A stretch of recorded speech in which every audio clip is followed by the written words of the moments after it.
Hebrews chapter 12, verses 1 and 2. That's where we're at tonight. Let me get there. Last time I tried quoting this, I got a little stuck. So, Hebrews 12, 1 and 2. Therefore, since we have so great a cloud of witnesses surrounding us, let us also lay aside every encumbrance and the sin which so easily entangles us, and let us run with endurance the race that's set before us, fixing our eyes on Jesus, the author and perfecter of faith, who for the joy set before him endured the cross, despising the shame, and has sat down at the right hand of the throne of God. So we left off basically from this passage of Scripture in our Hebrews class. Guys, there's a great race, and we got to have some endurance to finish this thing. We got to have our eyes fixed on Jesus, but there's some things that slow us down. Sin is one of the big things that trips us up, and then there's other things in our lives sometimes that slow us down. We might not categorize as sin. I'll just throw one out that I kind of worked on a little bit with people in the Philippines. You guys ever heard this one? Anxiety in the heart of man weighs it down.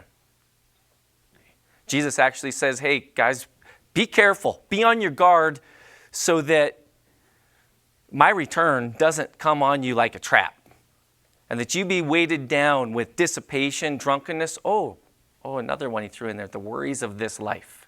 So there are things like that can slow us down, and we want to be able to put those aside. You know, the one thing you get from the Scriptures is that there are a lot of people spiritually interested. There are very few that actually follow through to the end of this thing faithfully. And so God wants us to be faithful. We want to press on. We want to encourage each other, help each other on the way. And the mission doesn't change wherever we go. And so tonight I am going to spend some time. I had a number of people actually ask me about my Philippines trip. I haven't done a presentation on it for a long time. I was going to just do 10 to 15 minutes, and then I had enough people ask me. I'm like, I'm going to give the run through, and I think it'll be edifying to all of us. So Julie went with me. She was a great teammate. We were awesome over there. Went 12 days straight with basically no time off from each other. We did great. It was awesome. I mean, it is amazing actually in your life. You're married, and we've been married 30 years, and you go, but everybody still does their own thing. Then you are there like every second of every minute. Well, actually, she didn't go on all my walk jogs with me, so I guess I got a little free time. But anyways, we did great. I know, I saw the look. The Berea family went and joined us over there. I'll hit that later. They detoured off at a certain spot, and Damien Herwick from Billings also accompanied them, and then came back with Julie and I. So, just a couple things about, I chose Montana for a reason. 147,000 square miles. Okay. The Philippines, 115,000 square miles. Which is bigger? Montana. Okay. Population of Montana, 1.14 million. Population of the Philippines, 116 million. Over 100 times the number of people in less space. Okay. Souls everywhere, right? We're glad we got to go. But I don't know if you guys are like this ever. When I read the verses like Jesus says, go into all the world, make disciples of all the nations, sometimes my spirit gets a little overwhelmed. How do we, with all of the opposition of Satan, with the world that we're living, how do we actually do this? And I come back to something, and I like this quote from the movie The Guardian. Wow, that's not very big, but sorry you can't read that. I'll read it for you. He says, when you can't save them all, how do you choose who lives, is the question that gets asked. And he says, it's kind of simple for me. He says, I take the first one I come to. And he says, and then I swim as fast as and as hard as I can for as long as I can. Guys, all of us, there are people that it's the first one we come to. And we save who we can. And wouldn't you guys agree that the Lord's church is the greatest search and rescue mission ever of all time? And every one of us gets to have a part in this. And so I just want all of us to think about, hey, you don't have to go to the Philippines. There's 1.14 million people in Montana. It's tiny little, still 1.14 million people. I live in little Belgrade, Montana, and there's people everywhere that need the Lord. So the rescue mission is there. Who do you decide who to save? Well, the first one you come to. And then go as fast, as hard as we can. You guys have, I'm sure, heard this before too. The starfish story. One day a man was walking along the beach when he noticed a boy picking something up and gently throwing it into the ocean. Approaching the boy, he asked, "What are you doing?" The youth replied, "Throwing starfish back into the ocean. The surf is up and the tide's going out, and if I don't throw them back, they'll die." "Son," the man said, "don't you realize there are miles and miles of beach and hundreds of starfish? You can't make a difference." After listening politely, the boy bent down, picked up another starfish, threw it back into the surf. Then smiling at the man, he said, "I made a difference for that one." Guys, that's the way I live my life. And I hope that's the way you live your life. Discipleship is a very personal thing. Jesus said, go into all the world and make disciples. But it's always, really, there's a question always, it's one soul. Jesus would leave the 99 to go and search for the one that's lost. And so if nothing else, I just want to help. I hope this encourages you to think about the one soul.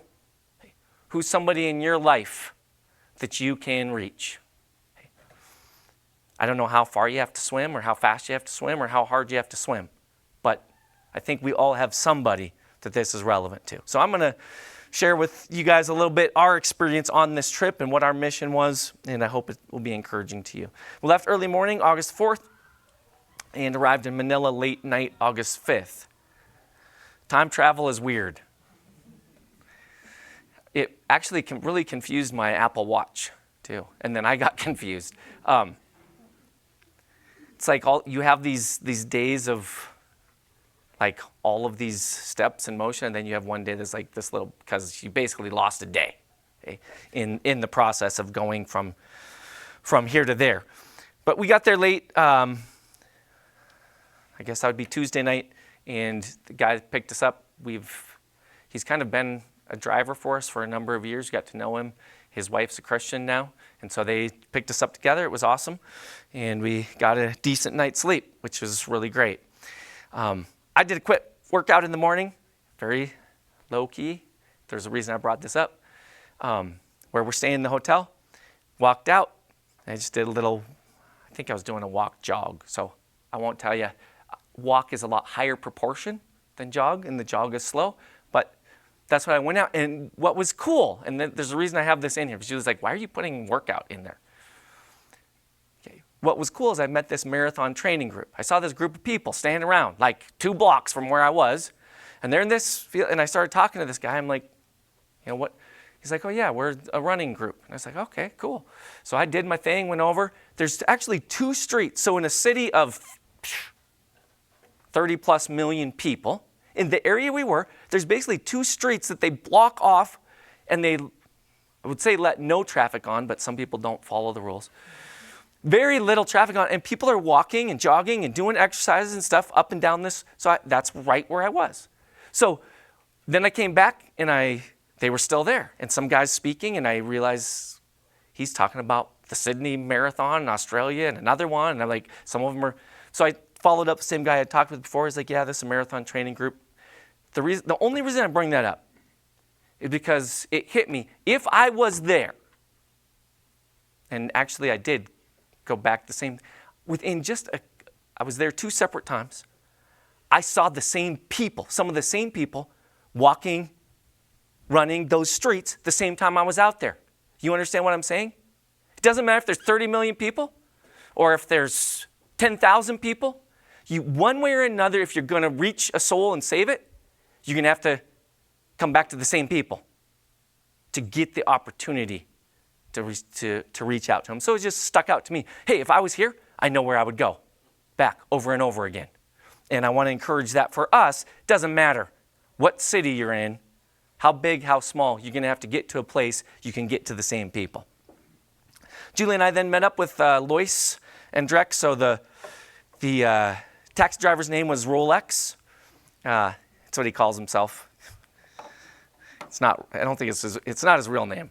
Mario. Anyways, this is. Oh, I don't have them pictured in this one because I'll have them in a second. But their son, Drex. So I want to be careful the way I say this. Rolex is not yet a Christian. Okay, I've had spiritual conversations with him for 9 years now, and some pretty intense ones, and he's not a Christian. But his wife is Christian. And she was going to school in chemical engineering, met this guy. This lady's sharp lady. And he was in a false religion, I'll talk about it, INC, Iglesia ni Cristo. You know what that means? Church of Christ. But it's not the Church of Christ.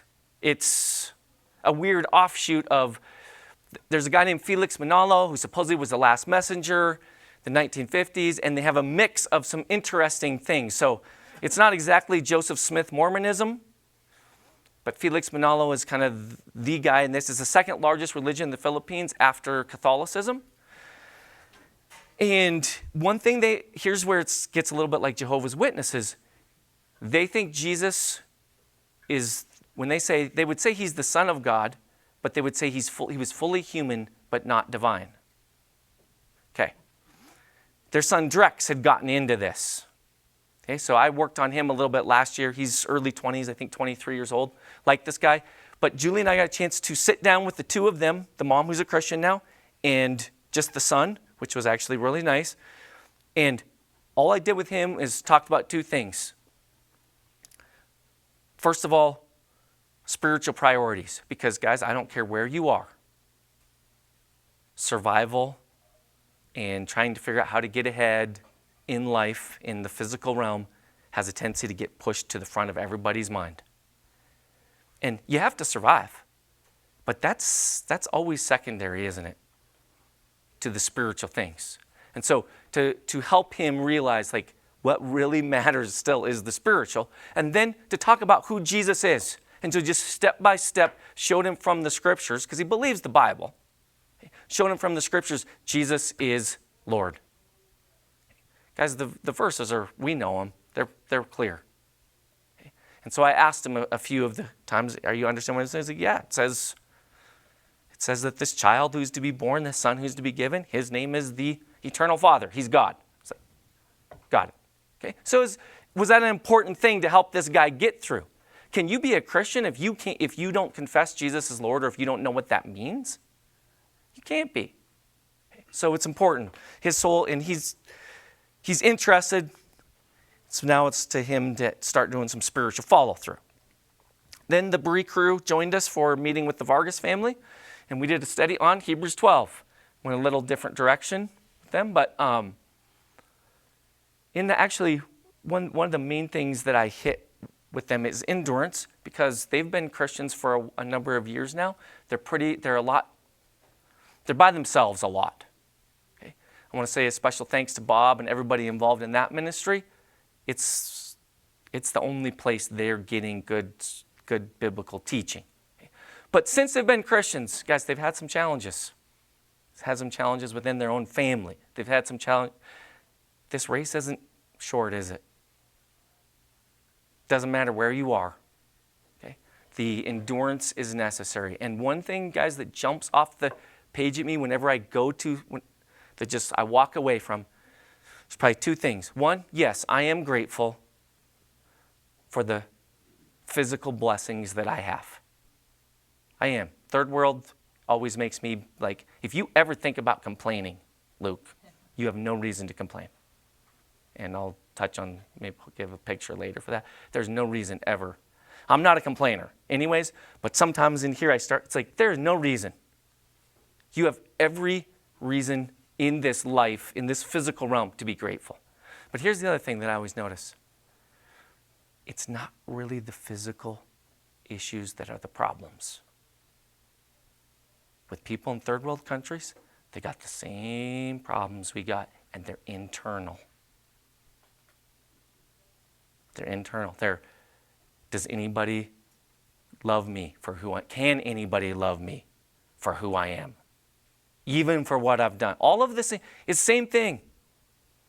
Souls are souls. People are people. Sin is sin, and Jesus is the only answer for anybody, anywhere. And it always hits me. But this family, so they've had some things to have to fight their way through and continue to fight their way through. But one of the things in terms of endurance that I was able to share also is run your race. You know how we talked about that last time? And I hope that encouraged some of us. Run your race. Because what does comparison do? One of two things. Somebody give me, when you start comparing yourself with somebody else, what are the two possible things that can happen from that? Arrogance? Yeah. I want to get your answer in a second. Arrogance? I'm glad I'm not like that. I'm glad I'm not like that sinner over there. Okay? That's a problem, isn't it? And we know what Jesus had to say about that. And the other is depression, right? Thank you, Chris. For if you compare and you think everybody else is doing better than you. Okay. Guys, you live in a country of 115 million people in space less than the size of Montana. And you have Instagram, Facebook. What kind of comparison do you think most of these people are getting? Do you think they're getting an arrogant mentality? Or do you think they're getting a depression, poor me? They do have it tough, I'll be honest with you, in the physical realm. But you cannot live there. If you're there, you're there. It's where God has you. And you can't change that. There's one thing you can change. That's who you are inside. That's how you're doing, how you're growing. And, it is interesting because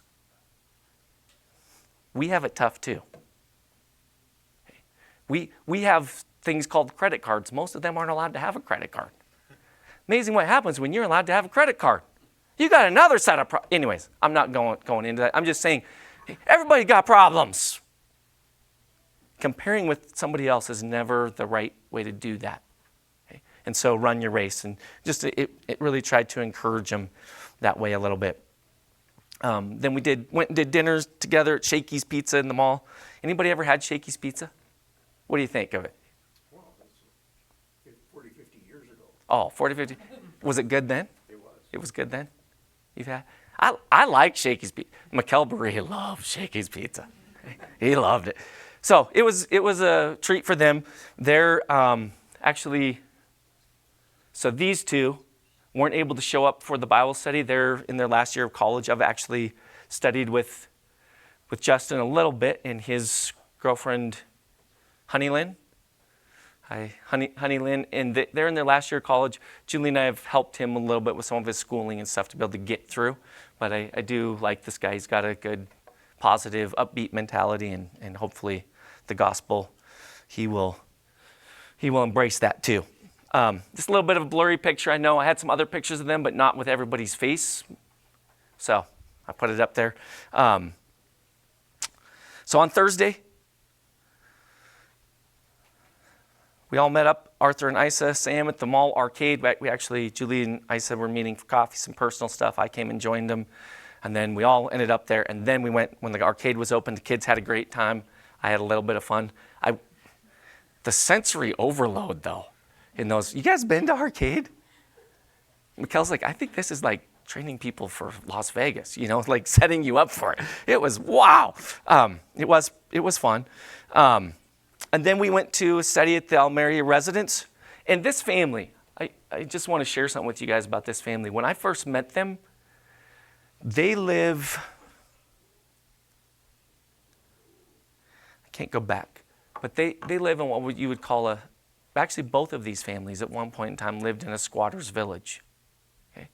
These guys, this family lived in a very tiny place. Okay? And you're talking about like the tin roof and you're right next door to the other person. If a fire comes, it goes through. This is where they lived. Okay? Their daughters, though, have done very well. They've really embraced growing educationally, etc. They both took it on educationally, were able to get a lot of their schooling paid for. One of them did it by singing in the choir in it. Anyways, they've both done well. And as far as the Philippines goes, their name's Geshe and Luishina. Okay, when your dad's name is Rolex, you're gonna. But very intelligent ladies, and they've done well. And so they actually all now live together in a place that is, it's a lot nicer place. It's actually a place that they rent, and it's a location. They invited us to our house, which was really fun. This guy is big into singing. Even when they had nothing else in their squatters village, he still had a sound system because he loves to sing so much. He is the ultimate karaoke guy. I'll get to that in a second, I guess I'm ahead. But I had an awesome study. I asked the ladies, because Geshe and Luishina, I was like, do you guys believe the Bible? And Geshe was like, 50-50. She was like, and I said, okay, just why 50-50? She's like, well, I'm really into science. I'm a science person, and I have a hard time basically making those two match. And so that was what we Bible studied on then. And, honestly, by God's grace, you guys know this, sometimes you do better than others. And I, by God's grace, did a really good job of talking about creation and then talked about evolution, and just in a way that they were really able to understand. They're well educated, okay, but able to just blow this one up completely. And I think it's a very good step. Obviously, they can't talk about believing the Bible's the Word of God when they have this barrier there in front of them. We got that barrier out of the way. So a really good study, enjoyed it, it was fun. And then they got into the karaoke. You guys, I know this will surprise you guys, but I opted out. And what I told them is, I said, my congregation doesn't even allow me to lead the singing back where I am. So if they want to let me lead the singing, there's a reason why. You don't want me singing. Rolex and Damien wow, it's already 7:30. I got to hurry. These guys had a really good time. They thought Damien looked like Ed Sheeran, I guess. And they made him try singing one. And then he had another wild, I have no idea what this song was. It was weird. He knew it was weird. And Damien he's a good kid. I like him. But he's a 16-year-old boy. He has weird down. And he pulled it off on this song, man, whatever it was. He did really good. And then he was trying another one that was a little tougher, and you can see Rolex is like trying to help him, coach him up a little bit there. So it was a fun time. All right. Then we did a plane trip to Loag City, up north of this island. It used to be, Gary, what was this? How long did this trip used to take you guys by bus? Remember? I think it was about 12, wasn't it? So these guys, that trip's brutal, by the way, in case you didn't figure out like how long the trip is. There's like 18 to 20 hours of flight time. Then you guys would turn around and get on that bus for another 12 hours. I am so thankful there's a flight now that's an hour-long flight from one to the other. Dante and Alma, many of you guys know Dante and Alma. You can barely see them in there. I'll come back to them later. They also wanted us to go to Shakey's Pizza. I got a funny story about Alma in the past on that, but I don't have time. Josue and Vic and Theo joined us. So any of you guys remember Vickelin? So she's, a few of you do, a lady that Mikkel had really adopted she still lived over there, but took her on from the time she was young. And a few years ago, Julie and I, when we were there, I did the wedding for them, for Josue and Vic. And actually, it was 2 years ago, I think. And they have a little guy named Theo, and he's growing. And then she's 8.5 months pregnant. And has a baby girl on the way. And the name is going to be Michaela. So I thought that was kind of cool. She's a sweet lady, always has been. And but they're doing good spiritually, which is nice to see, because it's, life's a journey. The endurance is tough. And I would just also encourage all of us guys, be patient with young people. Be patient with everybody, but especially be patient with young people. Sometimes young people go through some spots, and the story's not over. Hang in there, help them make it. Don't crush them by being overly judgmental. We're not talking about changing what's right and wrong, but are we trying to help people make it to heaven? Or are we trying to help them be crushed under the guilt of their own sin? It's important everywhere we go. We stayed in a place called North Stellar Hotel that night, and I would just say it was anything but stellar. And I'm not picky. I'm really not. I don't care. You can put me about anywhere. I didn't get bit by any ants there. That was a plus. I did one time in a hotel there, and I didn't get I got some sort of spider bite on my foot in Manila this last time, and that's probably my own fault. Another story. But anyways, even by the state, like I didn't care about where we stayed. It was fine. But usually customer service people are pretty good in the Philippines. These guys they did not care about this job at all. So it was, I had a great attitude, treated them right, but it was not stellar. We did have our meeting there though, and our preacher's meeting, Saturday, August 9th, from 9 a.m. to 4 p.m. Okay, here's the schedule. Okay, in case you guys are interested, I gave the intro. It was a short intro for me. It was short. I gave this guy Edmar. So some of you remember Rommel and Ellen. Edmar is Ellen's brother, and he's a non-instrumental Church of Christ preacher. And I had him do a message on faith is more than a feeling, and he did a really good job. I had a guy named Bernard. Well, I was actually trying to get Monroe's son-in-law Nico to do on prophecies of the Christ, but he wasn't able to make it. He had a new job, was in full training, and then that typhoon hit. So anyways, he wasn't able to make it. So I had a guy from Rommel's congregation named Bernard. He's a math teacher, do it. And the guy stepped up to the plate. I'll be honest with you, he struggled. Not with English, but just the presentation of it. But I actually was able to use him as a really good example, because the goal, guys, is to get people to go and make disciples. Okay? All of us. This is what we want to be able to do. And guess what? All of my kids have led people through Bible studies, and the first time you go through a Bible study with somebody, it's usually really fast because you're not very good at it. And that's kind of how Bernard was, and it's okay. We all start where we start, and I just want to help these guys be able to use the tools. Danny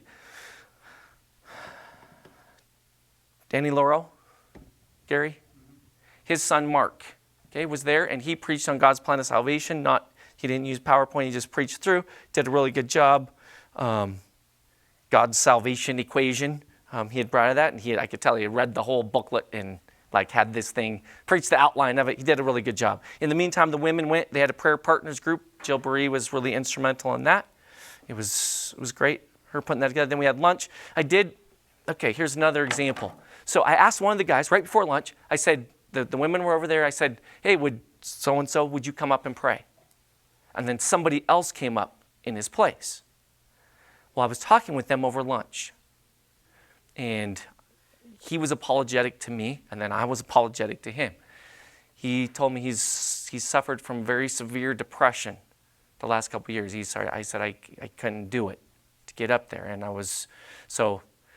little reminder to me, be careful of putting people on the spot if you don't know they're ready for it. Okay, so I was apologetic to him as well.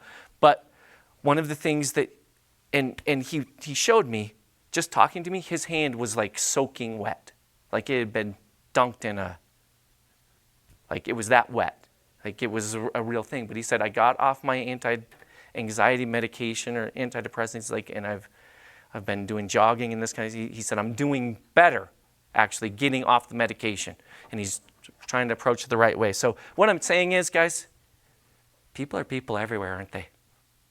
The same problems everywhere. It's real wherever you go.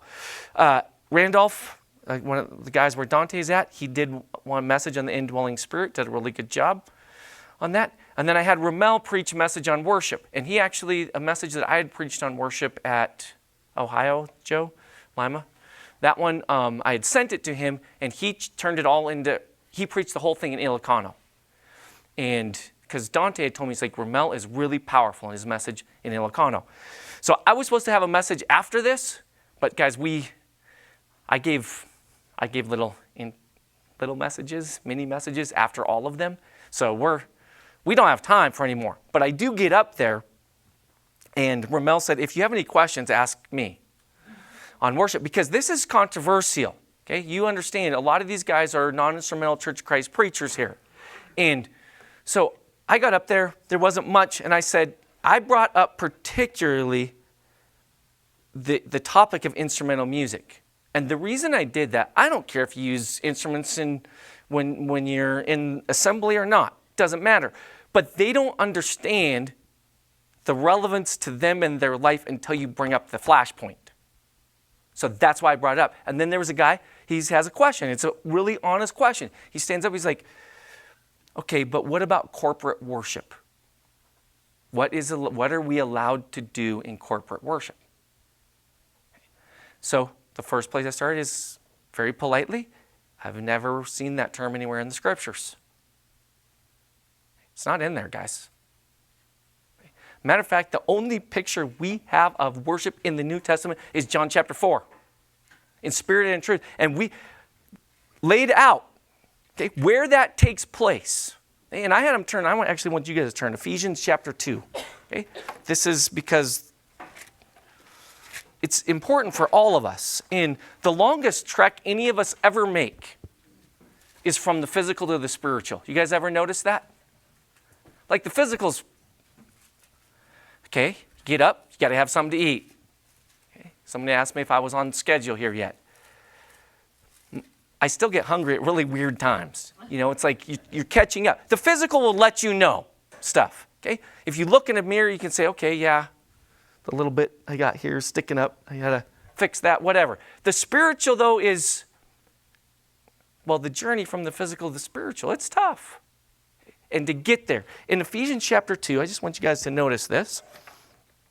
Because the point that I was making, you guys remember Matt Hartford a few years back at family camp? He preached a message on worship.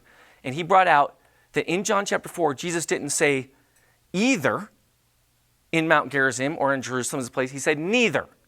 Right? And so that's something that stuck out at me because in my mind, I'd always kind of read it either. But the actual what Jesus said is neither. So the click for me is, okay, where is the place? The place of worship is in heaven. It's the inner man before the throne of God in the realm of heaven. And so Ephesians chapter 2, verse 6, just says that God, verse 6, raised us up with him and seated us with him in the heavenly places in Christ Jesus. And so in this discussion with this guy, I got to the point of, I read this verse, and I said, so where are we seated? What's this say, guys? Where are we seated? In the heavenly places. Okay. So he said, and he's not being belligerent. He's being honest. He's like, okay, but are we actually? Where are we actually? Okay. And that's a fair question. Okay. But I said, physically, we're seated right here, aren't we? Okay. But spiritually, where are we? And then basically, I'm going to shortcut the story. Where's the real? The real is the spiritual. That's where we are. So it really helped him. And he was actually very thankful for the respectful way that I approached the questions, was able to answer the question. I gave him my dad's Cleansing Inside the Cup book and encouraged him to read the chapter on worship. And he was already reading it before he left. And he's messaged me a few times since. So it's been very helpful. I actually had some follow-up questions. Anyways, it's important stuff. Ramel did a great job. And is the topic of worship important? Yes. Okay. So, interestingly enough, Ramel, well, I'll just hurry. Okay. Oh, here's some pictures from the preachers' meeting. Some of the ladies that had gathered together, some of the guys. Monroe, this is for you, Gary. Monroe is dying of cancer, so he's really thin right now, but he still got there and brought some guys. Actually, the guy that asked the question about worship has kind of worked with Ramel in other areas up there. Okay, I don't have time for this. I was just going to show you the crazy driving. This is actually in a Locos area, which is rural by their means, but the driving there is crazy. And if you go out with Dante, Julie's been scared to death a number of times. I kid you not. They can be going 45 miles an hour down the road, and he is literally as close to the motorcycle in front of him as I am to Mel's walker. I'm like, what are you doing? And somehow, motorcyclists do die, but not by Dante yet. So, okay, Lord's Day, I got to hurry. Went to Surat. Surat is a little ways away from Batak. This is where the Wilsons went. Breeze went another place there. Brother Crispin died a few years ago. The lady's house that we met in, she's still really faithful, had a number of other people there with them. Talked about casting their anxiety upon the Lord. It was really helpful to them. Batak preached the message, spiritual war, flesh versus spirit. I'm going to be fast here. It's a special beach. So, Beatitude, Dante's daughter, is good friends with Julie. And Julie loves the beach, so she's going to take her to a special beach. So we go to this beach that's only like, 45 minutes away from where we were. And we get there, and that typhoon that beach wasn't very special. Okay, it was destroyed. I mean, really, actually, they weren't charging you for any of the things because it wasn't. But Julie still had a lot of fun. I sat in the water. She swam out there. She swam out to this little thing. There's some other kids playing ball, having a good time. In that area, just kind of interesting, this on the border of Ilocos Norte, which when I first got there, was like, Locos, that sounds crazy, right? So, and Norte, I can figure out it's north. So I was like, is this the crazy north? And they were like, it's the Ilocano people, Ilocos Norte. It is the north, but it's not the crazy north. And then there's Ilocos Sur, which is the southern part. But anyways, this beach is actually right kind of on the border there. And interestingly enough, there's this really fancy but rustic Catholic church there. It's very famous for, I'll just say Our Lady of Miracles. You know, they have those in a few places, the Virgin Mary, but she gets the special name, the statue sometimes, Our Lady of Miracles, when supposedly miracles have happened in her name. And then in Ilocos Sur is one of, actually, I think they call him the black-skinned Nazarene. So it's Jesus, but he's darker skinned in this one. And the story is, they did actually find these statues, but supposedly when they were trying to fight over them and where they were going to go, the statue of Mary would only go north, and the one of Jesus would only go south. And so they each took one and set up these. You guys know Catholics. It's truth isn't always of primary importance. It's the mystical stuff is really fun, though. Okay, so anyways, that was just kind of stuff. What you're always fighting, and you guys know, you are always fighting people that are more in tune with weird and feelings than truth. And so it's just everywhere we go. The Berees, that Lord's Day, they went to, I never say this word, Kabugo, Dederot, I don't say either of those right, where Rommel is. They preach, you can see Christ Church sign here. They got a nice, this is actually some of you here, I think, helped them build this building. It's really awesome that they have a building. Rommel, where they were at for a number of years, didn't have a building. Okay, and that actually helped him understand worship better because he didn't have a misconception of the sanctuary, the building. But it is not very fun when the tropical rains when you don't have a building. Okay, so the only problem with this place is it's hot, but it works. It's great. Every place is hot over there. I put Mikkel up here, and Mikkel preached that day on as new creations have been transformed. He said, don't go back. But I put Mikkel up here as a great example. I like a number of things about Mikkel. So I'll say, I want to throw this in there. I'm appreciative to Jeff Bisco and Bird of Prey. They've helped Julie and I go to the Philippines for a number of years. But Mikkel always goes on, not always, but almost always. He's been going from the time he was 20 years old, his own money, he's sacrificed tremendously. The Lord's blessed him in his life in terms of business, but he's always a kingdom first guy, and he carries that in his life. But the reason I want to brag on him a little bit is I like having guys like Mikkel around because I read something right before I went on this trip. I was like, this is Mikkel. If I get a chance to introduce Mikkel, I made sure I had a chance to introduce Mikkel somewhere. You guys always hear the think outside the box, right? And it said, think outside the box. And it said, don't think outside the box. Think like there is no box. Okay, that's Mikkel Burry. Okay? He thinks like it gets him in trouble sometimes, but it's really fun. It's good for me to be around a guy like that. Okay? I really like it. But Mikkel, he hops on a tricycle going through, like he just turns full Filipino. And these tricycles, actually, I'm not much of a motorcycle guy, but I tried, and they pull really weird because you got anyways, Mikkel, no problem, figures it out. Think outside, there is no box. And there's other things he does out no box that, anyways, probably good for him to be around me sometimes too. Monday, we were in Ilocos Norte. I did devotion at Living Rock on Determined. It's 1st to 6th grade kids, so I told kids stories. Little engine that could, tortoise in the hare, crow in the pitcher, the fun stuff like persevere, I think I can. And sometimes you got to use your brain. It's not always about physical toughness. Sometimes it's about thinking, right? So that was fun. I always liked kids, love kids. They liked me. One of them was a little bit of a special needs child, and he volunteered for something. And I said, try to get this backpack off me. He couldn't get it off me. And I said, if you're determined, you'll be noticing when I set it down. Every other time I was at that school, that kid was stealing my stuff from my backpack. And all the parents that were kind of there, they're like always trying to get him in trouble. Like, what do you? I was like, it's my fault. It's my fault. Okay. So, anyways, I love kids. He did well. I had a study at Surratt. A couple ladies there, and not sure where they're at in reference to Christ. Now, come to find out, we went through. They actually were immersed into Christ when they were young in the Church of Christ. But 2 Corinthians 13:5, test yourselves to see if you're in the faith. Examine yourselves. And guys, whenever we're going to help somebody make it to heaven, we have to be willing to ask the tough questions. Okay? I like people to like me. But just having people like you is never going to help people make it to heaven. Okay? If you care about somebody's soul, you will ask the tough questions.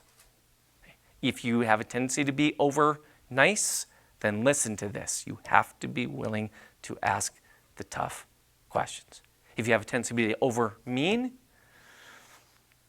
I'll preach on that another time, okay? There are different personalities, I understand. Okay, but it was a really good study, and actually there was a lady there, a younger lady. These were two older ladies. One of the ladies had breast cancer, and she was wearing a scarf. She would everywhere you go, guys, same things. Okay? Same problems, same. But there was a younger lady there sitting at the table, and by the time we were done, she realized she hadn't followed what the scripture said about salvation. So Lord willing, they'll follow up on her. Studied with Elmer and Josie. Long story there. We talked about confidence. They needed help with confidence. And Elmer is a pizza delivery driver. Guys, he is actually a pizza delivery driver. For him is a really good job. It's not a good job, even in the Philippines. But you can see it. You can't see this very well. This is right outside his house. This is rice fields. Okay? These guys, if he's not a pizza delivery driver, you know what he's doing? He's working in the rice field all day long. This is the picture that I have in my mind if I ever want to complain about anything. Guys, you know how thankful I am? I am not in the rice field from morning to night. I am so grateful for that. Okay. So this guy's super nice, pizza delivery guy, and he contributed pizzas to us. It was not Shakey's quality. Okay? It was not... what's the kind you buy at Albertsons? The frozen ones? Red Baron, or take the step down from that. Tombstone, Tony's, whatever. It wasn't any of those qualities, guys. It's probably like you find the worst gas station in Montana sort of thing, and what you might buy it. Anyways, you get it. But it was very nice of him. What I'm saying is, this is their life. This is their life. Okay, good attitudes. But you can see why, even in the congregation, they're poor. And so to help them, the confidence comes from being in Christ. We did a conversation with Randolph and Ruth. Randolph is Christian. He's the guy who did the message on indwelling spirit. His wife is not a Christian. Oh, and for years, ever since I went there, I've been, like, they turned me loose sometimes to be the guy that'll ask the tough questions, I guess. I've pushed her a couple times to the point where I can tell she does not. They're like, hey, could you? I'm like, okay. I don't mind pushing people, but I want people to listen. I'm not trying to get them to shut down. Okay? We went there. I said, let's do dinner, and I'll probe over the conversation. We ended up having a really good question, actually. Alma asked it about the inner man. I would love to answer it. I don't have time. But Ruth really opened up in this. Guys, she's in a lot different place than she was a few years ago, so pray for Ruth. I think she's on the journey. The Berees that day, they spent time with Josue and Vic and Theo. So Mikkel is a grandpa to little Theo. So it's pretty fun. He's enjoying that. They went to school where Ramel teaches, public school. He was substitute teacher there, but he was allowed to get these guys in. They all played basketball together, had a good time. And then Ava was talking. This is maybe my favorite picture of the whole trip. Ava is a sweet girl. If you guys don't know Ava Burry she's a very sweet girl, and just they're all happy to talk to her, being an American. and did a great job. All right, I hustling here. We went up, joined them at Loco Sur on Tuesday, where Ramel and Ellen live. Julie and I had a special meeting with Josue and Vic. They're very precious to us. I did their wedding. We talked to them about some marriage stuff just in private. It was enjoyable. We had a Bible study that night. Oh, I forgot to put the spider picture up here. Huge old spider on this, like substantially bigger than my hand. Damien was freaking out. I think he was being purposely, but still, it was extreme. And he came back and visited us again one time. But they did some singing there as instrumental. And Ramel, before had been Pentecostal, became a Christian, was a part of non-instrumentals. They told him this is illegal, and he's seen from the scripture, and so he's enjoying the freedom in a good way there. I preached on Hebrews 12:1 there, anxiety weighing him down. And afterwards, last year I preached a message there and about blessings and counting your blessings. And we talked about that. And I said, anybody here have some blessings? And one guy raised his hand. He was just beaming. And I said, what's your? He's like, the greatest blessing of my life. We've been married for 9 years and haven't been able to be pregnant. My wife's now like a few months pregnant. And it was awesome. Well, this year came back. I preached on anxiety and weighing down. And afterwards talking to them, the baby was born alive at 5 months and died. So, like, guys, people are people everywhere. The problems are the same things that people got to fight through everywhere. And only Christ could. They had really good attitudes. The lady's name, I call her Ma'am Darrell, has been faithful for years there. And she let them, any connection she had to get them out from under the tree when they could, when it was raining and stuff, she used. She's been a very faithful woman. So if you would pray for them, they would, of course, like to be. But it's just real stuff. And, okay, Wednesday, back to Locos Norte, Batak, where Dante and those guys are. Mikkel and Damien did the devotion with the kids. I'm going to speed through this. Mikkel had the kids painting the school kids painting. And it was awesome. They did great. Mikkel's fun that way. And Jill had the kids making bulletin boards with her. And they had fun. It was awesome.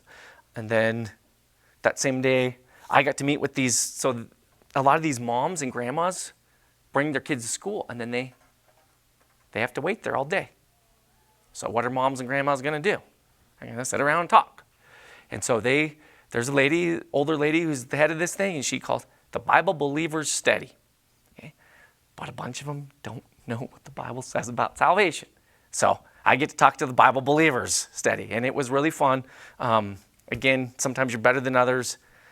By God's grace, the name of Jesus, the name by which we must be saved. Amen?